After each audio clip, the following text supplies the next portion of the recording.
please. I'll probably tell you about why I make these guitars. Yeah.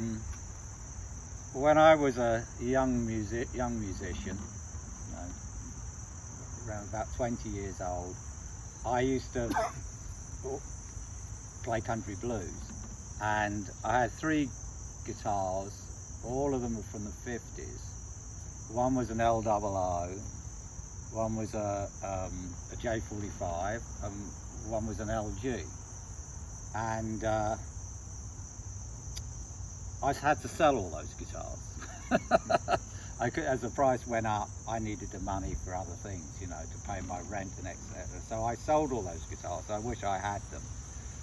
So after I started making guitars, I thought, well, I'm going to go back and I'm essentially going to make the 3 guitars that I used to have, that were always my favourite guitars. I never got a guitar, especially the L00, I never got another guitar that I thought was, you know, that I really liked. You know, I played all sorts of stuff. So that's why I started making these guitars. And then I decided I would make them a little more, basically because I need to sell them, and make them a little more sort of a deluxe model. Because obviously the regular L00 would not have any, it would just have single dots. It wouldn't have a bound headstock, wouldn't have a bound neck, you know. So they're kind of glammed up a bit. But normally, this one happens to be maple. Normally I would make them in mahogany. But I make them all with Adirondack spruce tops, all Adirondack bracing.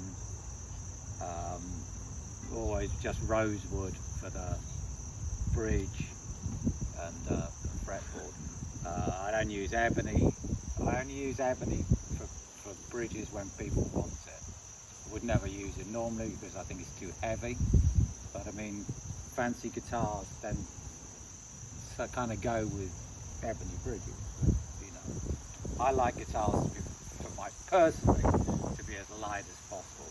So this was not ideal for me because this is maple, and even that, the difference between maple and mahogany, I can really feel that.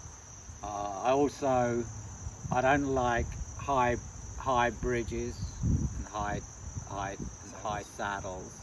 I find it makes the guitars feel stiffer to me when I'm playing. I don't, you know, it's like I can't really describe it, but so that's my sort of approach to making guitars. I mean, I do make guitars other than these 3 copies of Gibsons, but this is what I brought today. How close did you get to the original 3?